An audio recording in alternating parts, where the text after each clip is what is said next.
자, 이제 오늘부터 변액보험 스쿨링 진행을 하는데요. 변액보험은 여러분들 생명보험 설계사 시험 있잖아요. 생보 등록 시험보다 난이도가 1.2배 높습니다. 1.2배요. 이 변액보험 관련해서는 떨어뜨리기 위한 시험이 아니고요. 다 붙이기 위한 시험이에요. 근데 생명보험 등록 시험 합격률은 뭐 80%, 90% 왔다 갔다 하고 그 사이에서 왔다 갔다 하는데 대충 보면 들어가면은 시험 합격한다는 얘기잖아요. 근데 변액보험은 유독 이상하게 대충 공부하고 들어가면은 항상 보험 합격률이 25%예요. 20%. 10명 중에 2명 붙어요, 2명. 많이 붙으면 4명. 많이 붙어야지 그렇게 되는 거예요. 그러니까 다 떨어진다는 얘기죠. 여기 모이신 분들 중에서 다 떨어지시고 이렇게만 붙는 거예요. 어떻게 보면. 그 정도 이제 합격률이에요. 왜 그러냐? 난이도가 1.2배밖에 안 되는데 그 2% 때문에 그래요. 2%.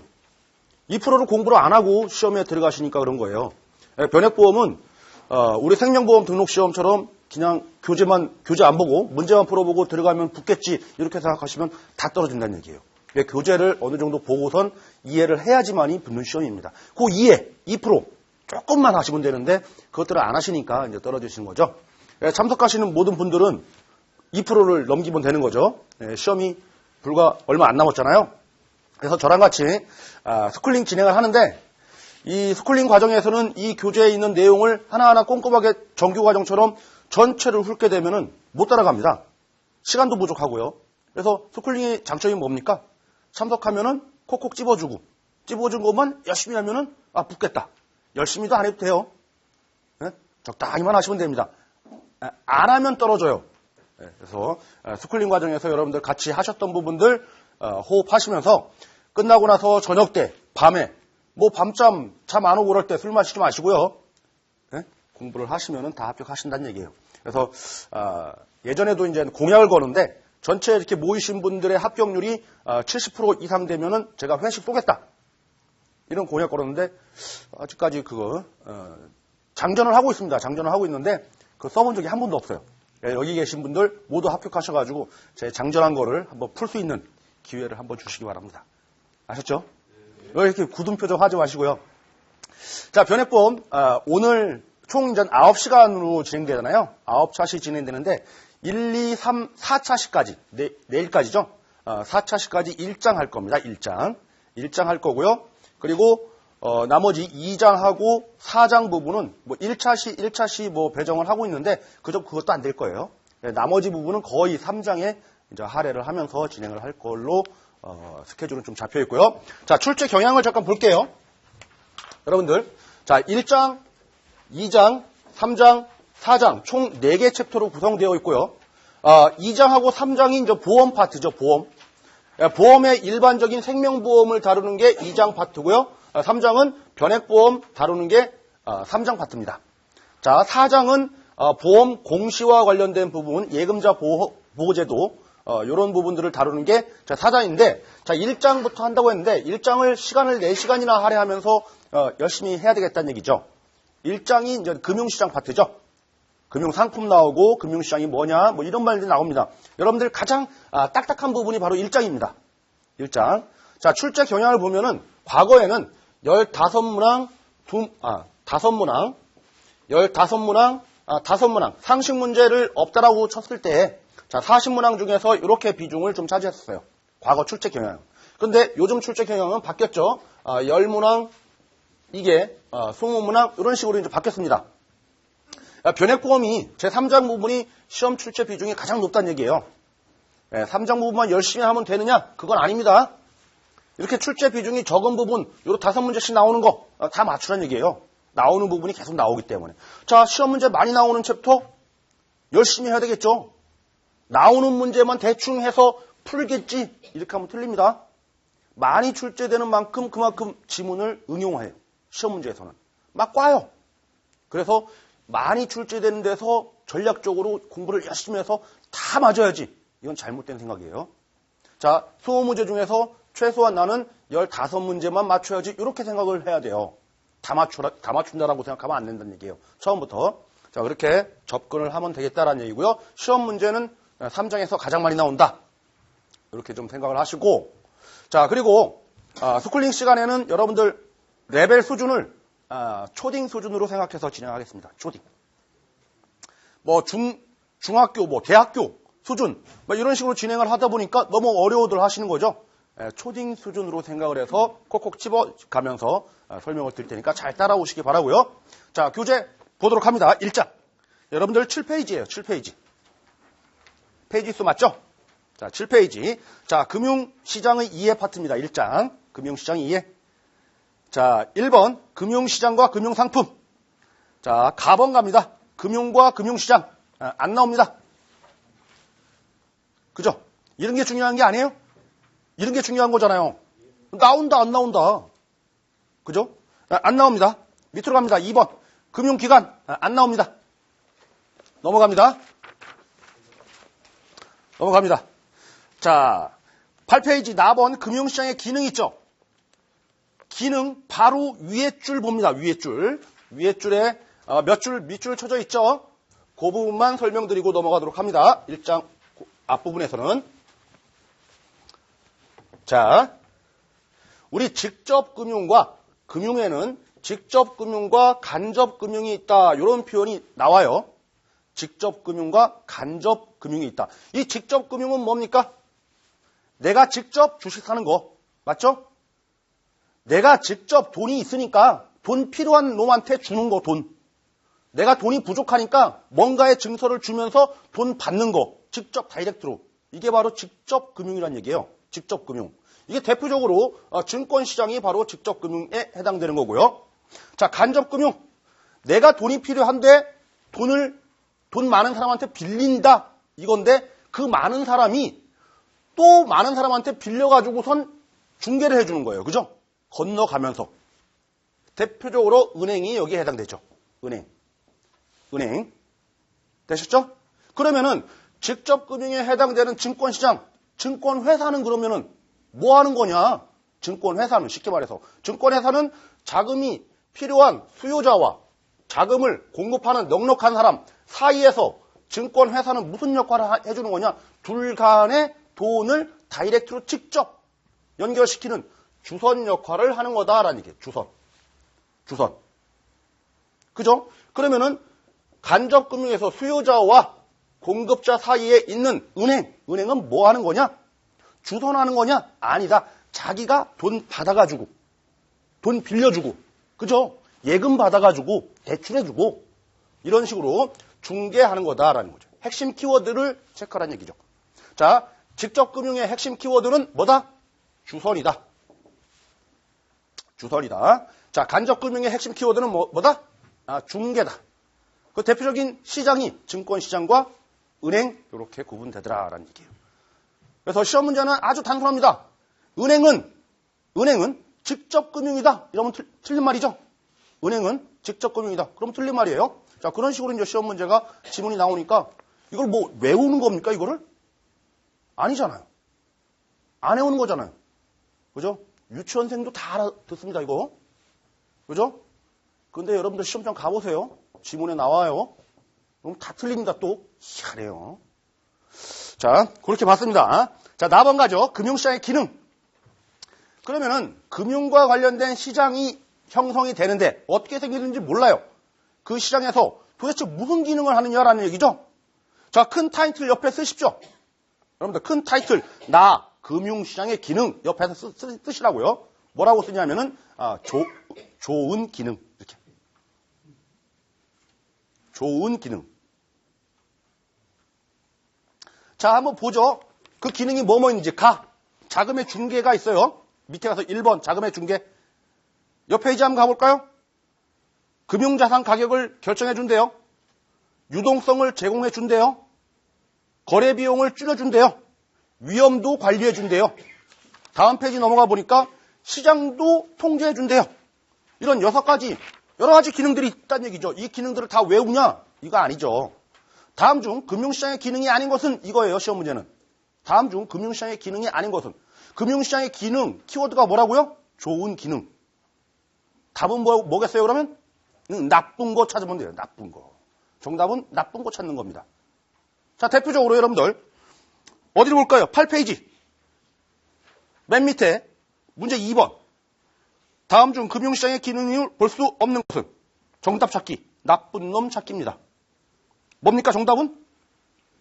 그쵸? 그죠? 이렇게 고르는 거예요. 이렇게 고르는 거. 객관식의 묘미죠. 우리가 주관식 푸는 거 아니니까 객관식의 묘미. 자, 첫 번째 이제 문제 유형을 봤어요. 금융시장의 기능이 아닌 것은 고르는 문제. 다음 넘어갑니다. 여러분들 10페이지 답은 금융시장의 유형가죠. 유형. 금융시장의 유형. 그래서 1번 타이틀 보니까 단기 금융시장과 장기 금융시장으로 나뉜다라고 되어 있습니다. 자, 중요한 말이 있죠. 거기 괄호에 큰 타이틀이 중요해요. 괄호에 단기 금융시장은 화폐시장이라고 하고요. 장기 금융시장은 자본시장이라고 한다. 자본시장이라고 한다. 자, 자본시장은 단기가 아니에요. 장기지. 화폐시장은요. 단기예요. 자, 장단기를 구분하는 기준은 몇 년이다? 1년이다 라고 되어 있죠. 그 밑에 첫 번째 줄에 나오죠. 1년. 장단기를 구분하는 기준은 1년. 자, 그 정도만 봤습니다. 장단기를 구분하는 거, 단기는 화폐시장이라고 한다. 장기는 자본시장이라고 한다. 그러면 대표적인 상품들이 시장이 어떤 것들이 존재하느냐라고 오른쪽 그림이 나와 있죠. 오른쪽 그림. 그림이 상당히 중요한 겁니다. 그림. 자, 그림에서 보니까 자, 중간 파트예요. 중간 파트 보니까 단기 금융시장과 장기 금융시장이라는 중간에 박스들이 딱 놓여져 있죠. 그래서 단기 금융시장의 상품들을 보니까 콜, 환매조건부 채권, 양도성 예금증서, 기업어음, 표지어음, 통화안정증권 이렇게 6가지가 있어요. 6가지가. 그리고 장기금융시장에서 보니까 채권 시장, 자산유동화 증권시장, 주식시장 이렇게 3개가 있습니다. 찾으셨죠?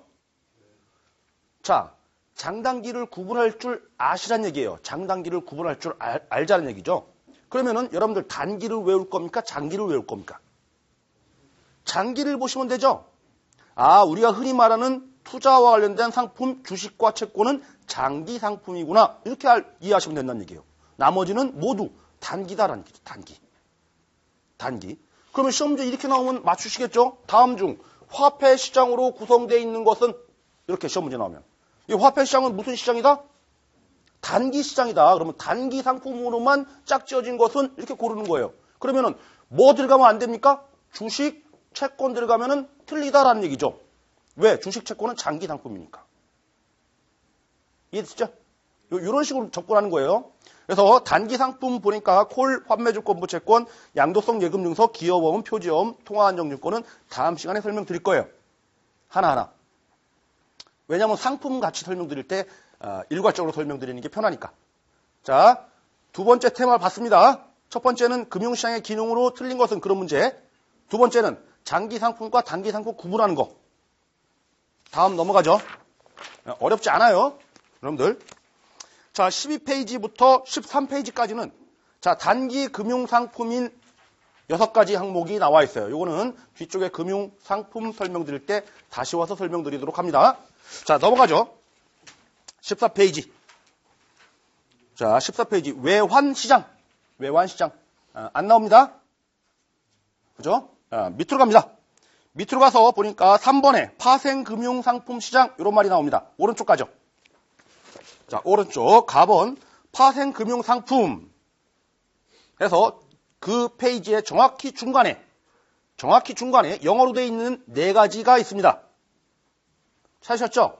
영어로 된 거 4가지. 자, 뭐예요? 선도, 선물, 옵션, 수합. 됐습니까? 자, 이게 파생상품의 종류 4가지입니다. 시험 문제는 그런 거죠. 다음 설명하는 파생상품은 무엇이냐? 그러면 사지선다 딱 구성이 되겠네요. 그쵸? 다음 설명하는 파생상품은 뭐냐? 해서 1번 선도, 2번 선물, 3번 옵션, 4번 수합 이렇게 구성이 되겠네요. 그러면은 선도가 뭐고 선물이 뭐고 옵션이 뭐고 수합이 뭐고 정의만 알면 되겠다라는 얘기죠. 정의만. 자, 선도와 선물은 미리 선자잖아요. 미리 선, 앞선자. 미리 계약을 하는 겁니다. 미리 계약하는 거예요. 예를 들어서 나 지금 저 배추를 사고 싶은데 3개월 후에 살 거예요.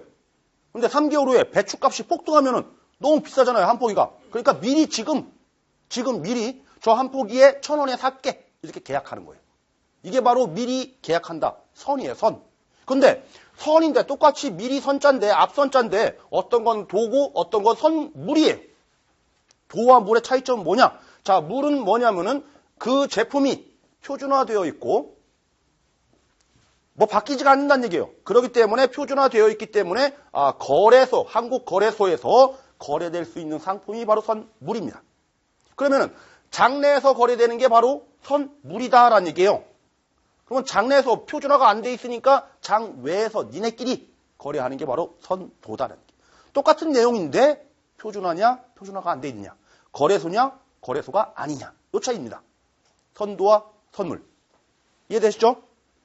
선도와 선물. 그러면 시험 문제에서 바로 이겁니다. 어쩌고 저쩌고 설명을 하면서 거래소 이름만이 나왔어요. 그럼 뭐겠습니까? 답은 선물입니다. 핵심 키워드가. 그죠? 선물인 거죠. 자, 이거에 비해서 옵션은 뭐냐면 세 번째 옵션 갑니다. 옵션. 옵션은 뭐냐면 여러분들 다 알고 계시죠? 옵션. 뭐 제품 살 때 주잖아요. 옵션으로 뭐 끼 있잖아요. 스키다시가 옵션이 아니에요. 옵션은 권리입니다. 권리. 옵션이라고 하는 것은 권리예요. 자, 의무는 없는 겁니다. 권리만 있지 의무는 없는 게 바로 옵션입니다. 옵션. 옵션.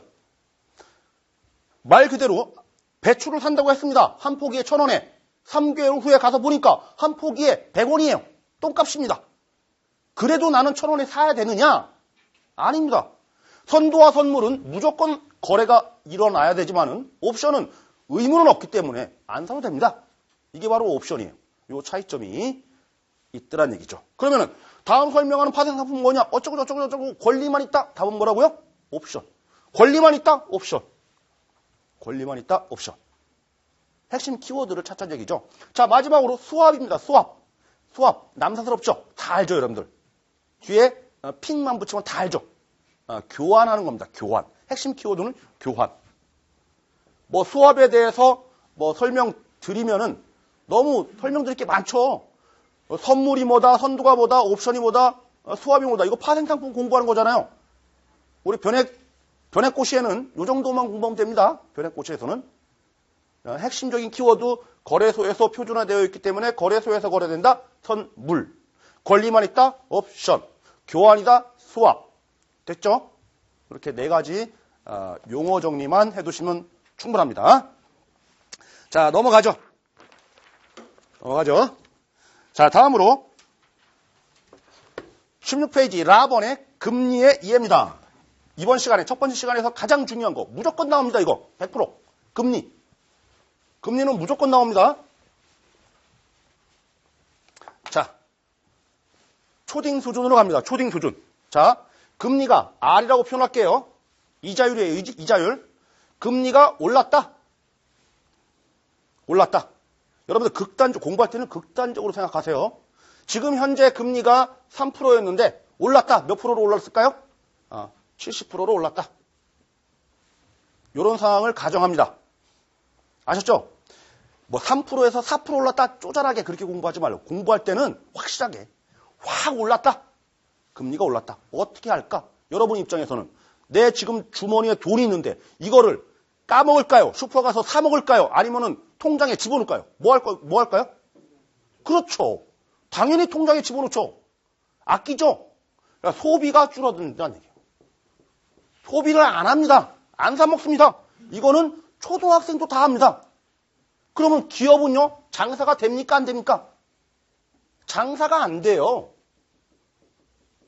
장사가 안 됩니다. 그러면 기업은 점점 투자를 하겠어요? 못 하겠어요?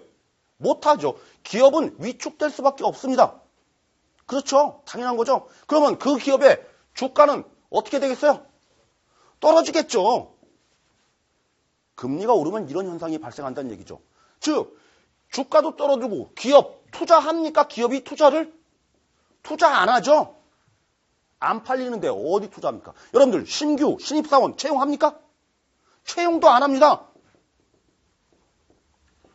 그렇다는 얘기는 뭐예요? 실업이 증가할 수밖에 없는 거죠. 맞죠? 맞죠? 그럼에도 불구하고 한국은행에서는 이런 현상이 벌어짐에도 불구하고 금리를 인상하기 위한 정책을 폈대요. 금리 인상 정책. 왜 그랬을까요? 한국은행이 우리 뻔히 이런 사건이 벌어질 거 다 압니다. 그럼에도 불구하고 한국은행은 금리 인상 정책을 폈다고. 왜 폈을까요? 여러분들 상식적으로 너무 들떠 있으니까. 경기가. 그죠? 너무 엄청나게 막 타고 오르니까 죽이려고 조금. 왜 이렇게 심각하게 받아들이세요? 맞잖아요. 막 치고 올라가서 도저히 인플레 뭐 장난 아닙니다. 그러니까 진정시키려고 억제시키는 거죠. 이게 바로 금리 인상 정책을 폈다. 그 얘기는 뭐예요? 긴축 정책을 폈다. 확장 정책이 아니고요. 억누르는 긴축 정책을 폈다. 왜? 경기가 너무 호황이니까. 따라서 경기가 너무 호황일 때 펼 수 있는 정책은 뭐다? 금리 인상 정책, 즉 긴축 정책. 죄송합니다. 첫 시간부터 너무 어려운 얘기를 했어요. 첫 시간부터 너무 어려운 얘기 했습니다. 이게 시험 문제입니다. 이게. 요걸 이해하느냐, 이 프로세스를 이해하느냐, 이게 바로 시험 문제예요. 여러분들, 지문에 등장을 합니다. 지문에. 다음 중 금리 정책에 대한 설명으로 틀린 것은 이렇게. 정답 3번. 3번에 뭐라고 나오냐면은 경기가 불황 국면일 경우에 금리 인상 정책을 펴는 것이 맞다. 맞습니까?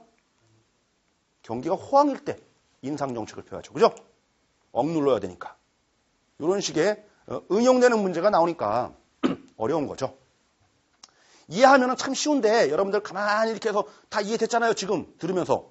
근데 시험장 가보세요. 1, 2, 3, 4 보면서 멘붕 옵니다. 멘붕. 응? 지문이 다 무슨 말을 하는지 못 알아들어요. 자, 이런 걸 정리를 해두실 필요가 있겠다라는 얘기죠. 자, 16페이지 가서 보죠. 16페이지 왼쪽에 핵심 포인트라고 적혀져 있죠. 여러분들.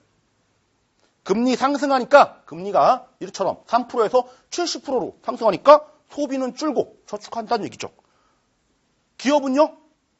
장사가 안 되니까 주가는 떨어지더라는 얘기죠. 그죠? 그리고 금리가 상승한다. 투자자금 조달 비용, 즉 돈 빌려가지고 은행에서 돈 빌려가지고 투자하려고 했는데 이자가 3% 이자만 줬으면 되는데 70% 이자를 줘야 되니까 투자도 안 된다는 얘기죠. 다. 그 동그라미 점점점 찍혀있는 거 동그라미 쭉 해놓고 왜 이 정책을 피느냐? 이렇게 써놔야 되겠죠. 너무 경기가 호황이니까 이런 정책을 피더라는 얘기죠. 금리 인상 정책. 이런 것도 메모해 두셔야 되겠죠. 이해됐죠? 너무 어려운가요? 자, 2번 중앙은행의 금리정책 보도록 합니다. 중앙은행의 금리정책. 중앙은행이 어디입니까? 한국은행이에요. 한국은행에서 금리정책을 피는데, 자, 오른쪽 가서 보죠. 오른쪽 가서. 그 부분이 중요해요. 점점점점 나와 있는 거. 여러분들 체크하라는 데만 체크합니다.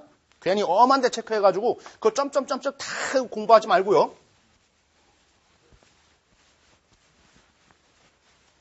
자, 중앙은행에서 금리 정책을 피는데 어떤 정책을 펼까요? 기준금리를 발표하죠. 쉽게 말하면 한국은행에서 기준금리 발표하잖아요. 지금 현행 기준금리가 몇 프로입니까, 여러분들? 기준금리 몇 프로예요? 2.5%? 그죠? 이렇게 얘기하면은 못 배운 사람이 이렇게 얘기하는 거예요. 신문지에 2.5%다 이렇게 나오면은 못 배운 사람이 글 쓴 겁니다.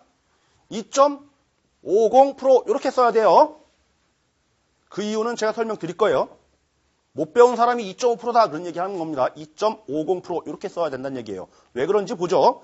자, 첫 번째 점 넘어가고요. 두 번째 점.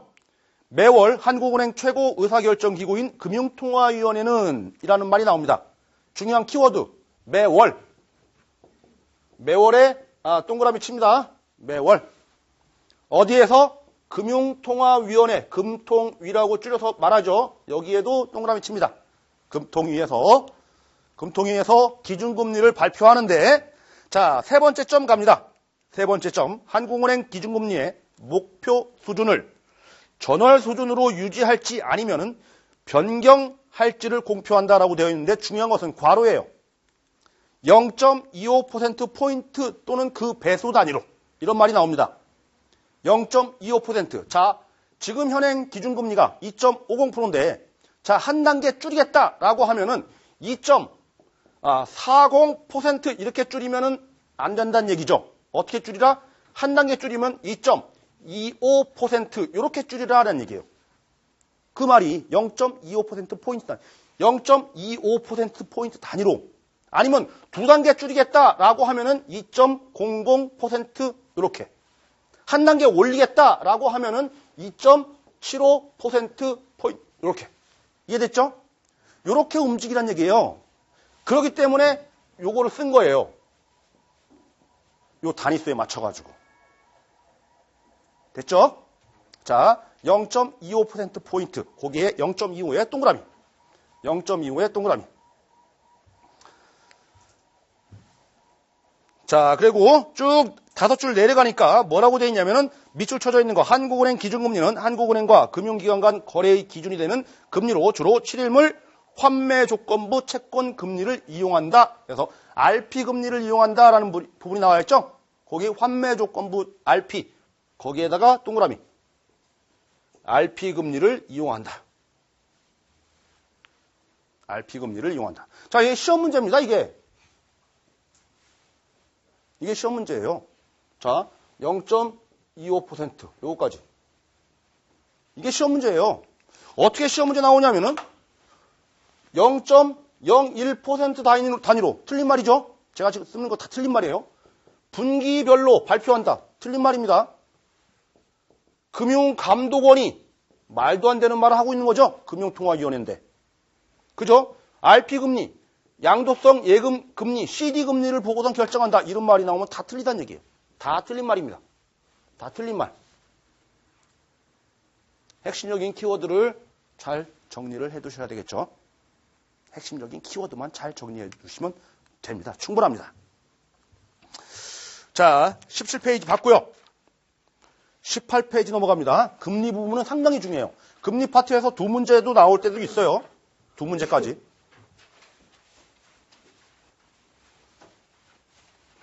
자, 금리의 종류 나옵니다. 금리의 종류. 금리의 종류에서 체크를 하죠, 여러분들. 체크. 자, 두 번째 단락. 6번째 줄 내려와서 두 번째 단락에 첫 번째 줄의 끝에 뭐라고 되어 있냐면 명목금리와 실질금리 이런 말이 나옵니다. 명목금리와 실질금리. 명목금리와 실질금리. 거기에서 6줄 더 내려와서 세 번째 단락 보니까 첫 번째 줄에 표면금리, 그 두 번째 줄 앞에 실효금리라는 말이 있어요. 실효금리. 표면금리와 실효금리. 이런 말이 있습니다. 자,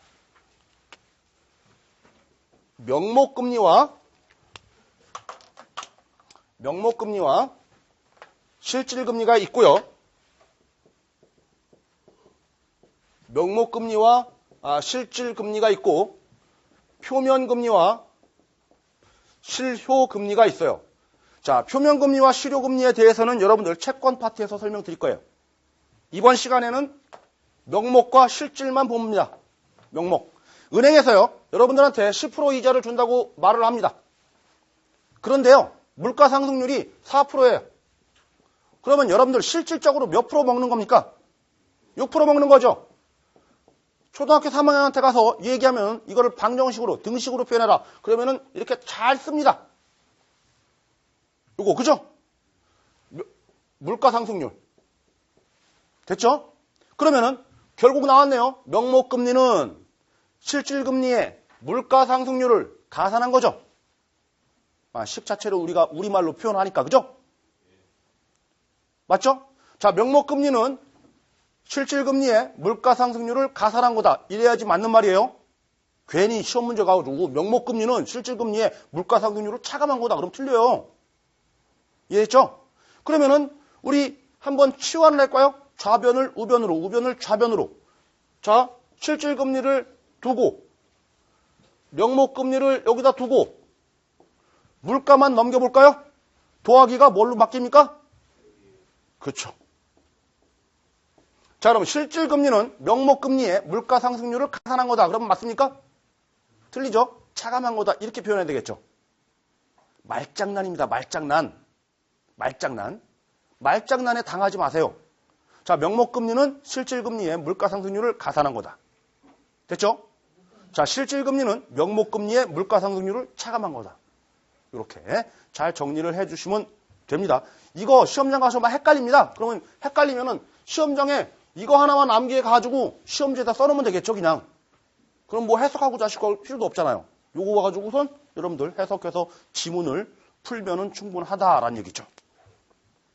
자, 이렇게 명목금리와 실질금리의 개념을 봤어요. 물가 상승률이 들어가느냐 안 들어가느냐 차이죠. 됐습니다. 자, 19페이지 갑니다. 여러분들. 참고사항, 이자 계산법에 따른 만기 수령에 이런 말이 나오죠. 자, 계산 문제 나오면 난 틀리겠다. 계산 문제 나오면 나는 그냥 무조건 3번이다. 원래 우리 사고방식이 그거 아닙니까? 그죠? 그러면 안 돼요. 계산 문제는 무조건 맞추셔야 돼요. 우리 변형시험에서는. 계산 문제가 많이 나오지도 않아요. 어떤 회차는 한 문제도 안 나올 때도 있고요. 어떤 회차는 한 3문제 나올 때도 있고요. 막 들쭉날쭉 하는데 계산 문제만큼 정확한 건 없습니다. 자, 그럼 퀴즈 냅니다, 여러분들. 지금 현재 100만 원을 은행에 집어넣습니다. 집어넣어요, 은행에. 자, 계산기가 없어서 틀렸어요. 그런 말 하지 마세요. 이자율은 10%입니다. 10%예요. 자, 1년 동안 각종 비용이 없다라는 전제하에서 1년 후에 만기에 내 통장 금액은 얼마입니까?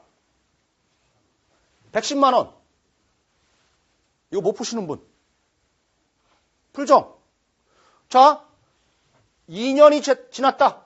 만기 후에 내 통장 금액은 얼마냐? 얼마입니까? 120만 원. 그죠? 은행이 복리 쳐줘요? 그죠? 대기본 전제는 뭡니까? 단리인 경우에. 됐죠? 이거 다 이해 안 되세요? 이해 안 되세요? 되잖아요. 그러면은 제가 문제를 냅니다. 만약에 이게 단리가 아니고 복리라면은 2년 후에 만기 금액은 얼마니? 이게 문제입니다. 이게 문제예요. 그러면은 이 금액보다 커요, 작아요? 당연히 크죠. 왜? 이자에 이자가 무르니까. 그죠? 이거보다 조금 더 클 겁니다. 됐습니다. 이렇게 푸는 거예요. 계산 문제 나오면. 계산 문제가 이렇게 호락호락하게 이렇게 나오겠습니까?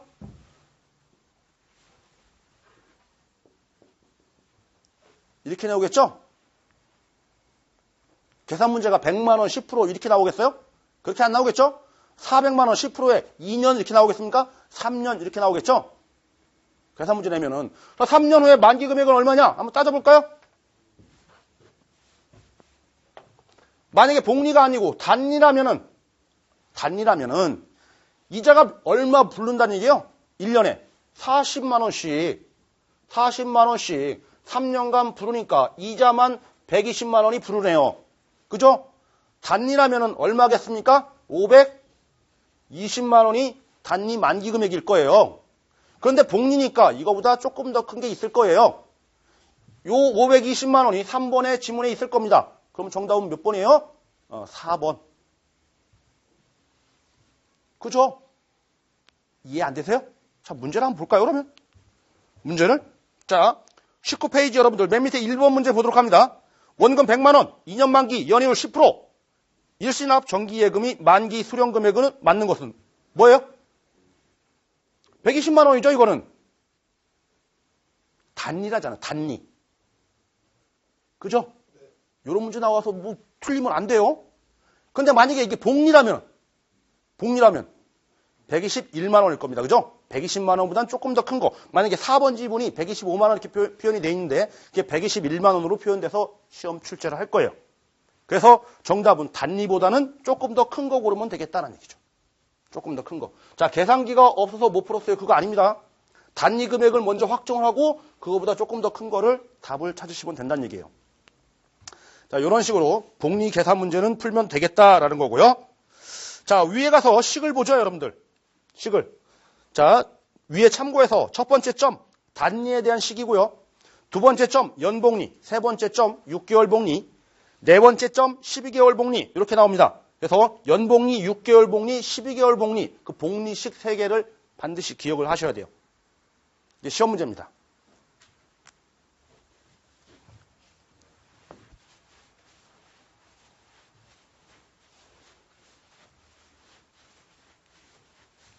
어차피 여러분들 식을 외우라는 얘기는 안 할 겁니다.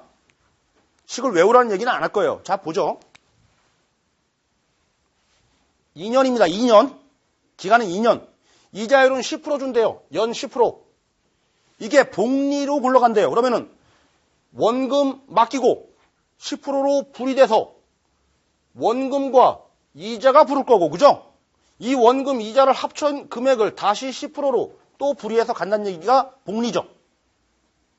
이게 복리잖아요. 복리 개념. 자, 연복리는 뭐냐? 연 단위로 복리하겠다는 얘기예요. 그 식을 쓰도록 합니다. 자, A라는 금액을 맡겼는데 이자율은 1%로 연 단위로 2년 동안 불이되니까 총 2번 불이하겠다. 이겁니다. 자, 그러면 이걸 바꿔서 6개월 복리다. 6개월 복리. 그 얘기는 뭐예요? 6개월 단위로 불이하겠다는 얘기예요. 그러면은 한 번 불이하고, 2번 불이하고, 3번 불이하고, 4번 불이하고, 이렇게 총 4번 복리가 진행될 것이다. 자, 이자율은요, 연 10%라고 했기 때문에 6개월이니까 5%로 불이되겠죠? 1년에 10%니까 6개월이니까 5%. 자, 이걸 식으로 표현하겠다라고 하면은 A라는 금액을 곱하기 이자율 몇 프로로? 5%로 불이를 하겠다. 총 4번. 이런 식이 나오는 거예요. 식 외우라고 안 했습니다. 눈으로만 보고선 뭐를 찾느냐 그 문제죠. 뭐 찾냐. 자, 이자율 찾기 그리고 횟수 찾기입니다. 이자율 찾기, 이자율이 맞느냐, 횟수 찾기. 그러면은 이런 문제가 나오면 맞추겠죠. 여러분들 연 12%다. 3년간 불이 된다. 퀴즈예요, 퀴즈. 분기복리다. 분기복리다. 자, 이자율 몇 프로? 몇 프로? 몇 프로 찾아야 돼요? 이자율 몇 프로?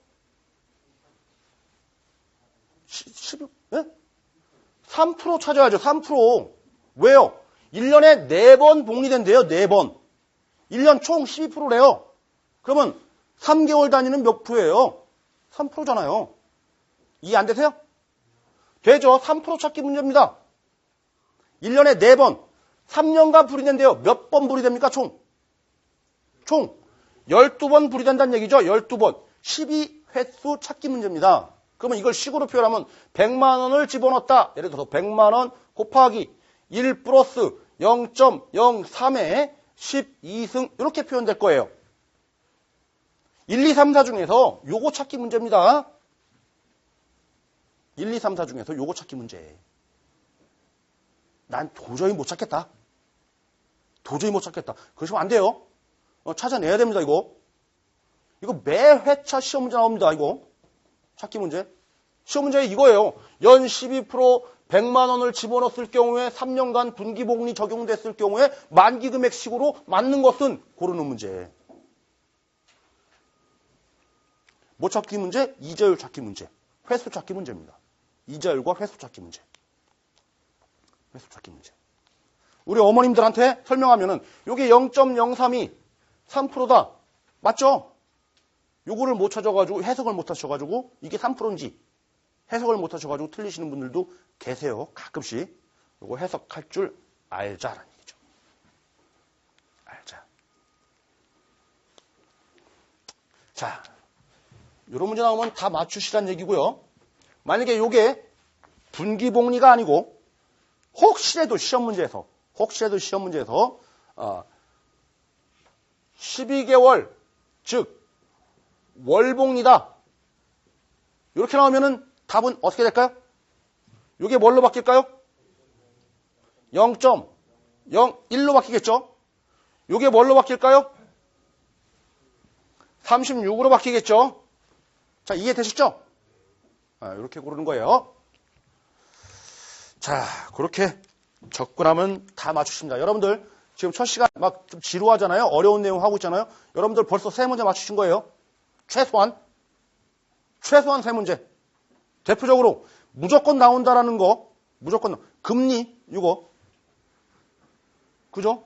그리고 또 하나 뭡니까? 요 바로 직전에 설명드렸던 거, 금리를 인상시키니까 소비가 줄고, 그죠? 기업이 장사가 안 되니까 기업이 위축되고, 신규 채용 안 하고 실업 늘고, 왜 그런 정책을 필까? 경기가 호황이니까 긴축 정책으로 금리 인상 정책을 핀다. 제일 어려운 이해를 필요로 하는 그런 부분. 그리고 그 앞서서 설명드렸던 거, 중요한 거, 금융시장의 기능이 아닌 것은 이런 문제. 너무 좀 쉽지 않아요? 첫 시간부터? 너무 어려운 내용이었나? 뭐 그 이외에 설명드렸던 거, 파생상품 4가지 뭐 이런 것들은 어차피 교재에 있으니까 설명드린 거고 시험 문제 출제 빈도는 많지가 않습니다. 자, 하나 정도 더 보고 쉬도록 하죠, 여러분들. 어디를 보시냐면은 20페이지. 20페이지. 마번, 금융기관의 역할입니다. 자, 금융기관의 역할. 큰 타이틀만 한번 봐보세요. 자, 우리 앞서서 금융시장의 기능을 6가지 봤어요. 뭔지 몰라도 다 좋은 거였죠? 그렇잖아요. 뭔지 몰라도 다 좋은 거였습니다. 자, 그런 금융시장 내에 금융기관이 있습니다. 은행, 증권, 보험. 그럼 금융기관은 어떤 역할을 할까라는 거예요. 큰 타이틀만 한번 봐보세요. 됐습니까? 큰 타이틀 봤죠? 그죠? 그러면 다음은 금융기관의 역할은 아닌 것은 이렇게 시험 문제 나오면은 어떤 거 찾으시면 되겠어요? 안 좋은 거 찾으면 됩니다. 똑같이. 그런데요, 유독 오른쪽 페이지 가서 보죠. 그런 금융시장의 기능이 있고 금융기관이 하는 역할이 있는데 그런 금융기관이 존재함으로 인해서 여러분들 우리가 자동이체 처리하잖아요. 지급결제. 그죠? 자동이체. 금융시장만 덩그러니 기관은 하나도 없고 은행도 없고 증권도 없고 보험도 없고 이런 시장만 있어요. 시장만 있는데 지네들끼리 자동이체 됩니까? 안 되잖아요. 거기에 은행이 있어야지만이 자동이체가 되는 거죠. 됐죠? 그러면 제가 문제 냅니다. 여러분들 이해했으니까. 다음 중 금융기관이 아니고요. 금융시장이에요. 기관 얘기 안 합니다. 금융시장의 기능이 아닌 것은 1번 유동성 제공, 2번 자산가격 결정, 3번 위험 관리, 4번 지급결제 서비스. 뭡니까?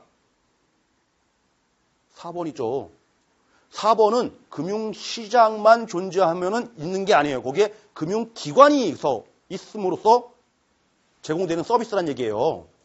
다시 문제 냅니다. 다음 중 금융시장이에요. 금융시장의 기능이 아닌 것은 1번 유동성, 2번 위험관리, 3번 가격결정, 4번 지급 서비스. 뭡니까? 4번이라고요. 4번은 금융기관에 한정되는 역할이다는 얘기예요. 4번은. 나머지 1, 2, 뭐 이런 것들은 다 금융시장이 있으니까 금융시장의 기능하고 똑같아요. 4번이 바로 지급, 결제, 제도 등 금융서비스 제공. 요거는 금융기관만이 수행하는 역할이다라는 부분입니다. 자, 첫 번째 시간 이렇게 아주 짧은 내용이었습니다. 첫 시간부터 너무 길게 하면은 여러분들 못 따라올 것 같아가지고. 어려운 내용 안 했죠? 다시 눈으로 한번 스캔합니다. 앞쪽으로 가서. 항상 시간이 끝나면은 스캔해서 도대체 내가 뭘 배웠는지 한번 점검을 하는 거예요. 자, 7페이지 넘어가고요. 8페이지. 아, 금융시장의 기능 이렇게 6가지가 있다고 했어. 다 좋은 거야. 그죠? 다 좋은 거야. 넘어갑니다. 10페이지. 아, 금융시장은 이렇게 단기와 장기로 구분한대. 단기는 화폐래. 장기는 자본시장이래. 그래서 오른쪽 가서 보니까 그림 보니까 장단기 그 시장들의 종류들이 나와 있다는 얘기죠. 단기는 이렇게 6가지가 많은데 장기는 대표적으로 주식과 채권이래. 이렇게 넘어갑니다. 넘어가고 12페이지, 13페이지는 이따가 설명해 준대. 그죠? 넘어갔습니다. 자, 14페이지 외환시장 안 나온대. 오른쪽 가서 보니까 선물의 종류 4가지를 공부했어. 선도와 선물과 옵션과 스왑을. 선도와 선물은 똑같은 것 같은데 표준화되어 있고 거래소에서 거래되니까 선물이라고 했대. 그죠? 옵션은 권리만 있대. 수합은 교환하는 거래. 그죠? 이렇게 정리를 합니다. 다음 페이지 넘어가서 16페이지 금리의 이해. 금리의 이해에서 핵심적인 키워드는 왼쪽에 핵심 포인트에 나와 있는 그 내용이죠. 금리가 인상되니까 소비를 안 한대. 다 저축한대. 그러니까 기업은 망한대. 왜 이런 안 좋은 정책을 중앙은행에서 펼까? 너무 호황되니까 찍어 누르려고. 아시죠? 이렇게 이해했고 오른쪽 가서 그러면 한국은행에서 금리 정책을 한다는데 도대체 어떤 기준으로 하는지 봤더니 매월 기준금리를 발표하고 그거를 주관하는 기관이 금융통화위원회고 자 기준금리를 변동을 시키는데 몇 퍼센트 단위로? 0.25%포인트 단위로 올랐다 내렸다 결정을 하는데 그냥 지 멋대로 결정하느냐? 아니다는 얘기죠. RP금리 수준을 참작해서 금리를 결정한다. 그렇죠? 이렇게 좀 봤습니다. 다음 페이지 넘어가서 18페이지 이제 18페이지, 19페이지 금리의 종류와 금리 계산하는 거 봤더니 자 금리의 종류는 명목금리와 실질금리가 있는데 명목금리는 실질금리에다가 물가상승률을 가산한 거래. 자 왼쪽 핵심 포인트에도 박스로 해서 정리가 돼 있죠? 식으로. 자, 요 내용 좀 이해를 했고 오른쪽 가서 금리의 계산식 봤더니 우리가 혹시 계산 문제에서 원금 얼마고 3년이고 복리금액은 얼마냐라고 하면은 계산기가 없어서 못 풀었어요? 아니고 달리금액은 얼마냐 계산한 다음에 그거보다는 큰 금액이 답일 것이다. 그죠? 자, 혹시 계산 문제가 안 나오고 식을 묻는 문제가 출제됐다. 3년 만기, 원금 100만 원, 10%, 분기복리식은 맞는 것은 이렇게 만약에 시험 문제 출제됐다라고 하면은 이자율 고르기 그죠? 연 10%니까 분기복리니까 1년에 4번 10%를 4번으로 쪼개니까 2.5% 찾기 1년에 4번이고 총 3년간 진행될 거니까 12번 복리될 거다. 요거 찾기. 그죠? 이렇게 해서 식 구하는 문제, 식 찾는 문제 이렇게 좀 봤고요. 다음 20페이지, 21페이지에 나와 있는 금융시장 내에 존재하는 금융기관들은 어떤 역할을 하는 것이냐라고 봤더니 다 좋은 역할을 하죠. 다 좋은 역할을 하는데 금융시장과의 차이되는 부분은 바로 뭐다? 아, 자동이체다. 그죠? 금융시장만 덩그러니 존재하면 자동이체가 안 되는데 거기에 은행이 끼어드니까 금융기관이 그런 역할을 수행한다는 얘기죠. 자동이체, 지급결제 서비스 역할들도 제공이 된다라는 부분입니다. 자, 첫 번째 시간 이렇게 설명드렸어요. 여러분들 1장에서 10문제 나오는데 첫 번째 시간에서만 무려 최소 3문제 이상 설명드린 거예요. 이 1장 안 해도 됩니다, 이제. 나머지 여러분들 각자 와도 돼요. 잠시 또 쉬었다가 두 번째 시간, 세 번째 시간, 네 번째 시간 계속 가야 되니까 쉬었다가 또 1장 뒷부분 설명드리도록 하겠습니다.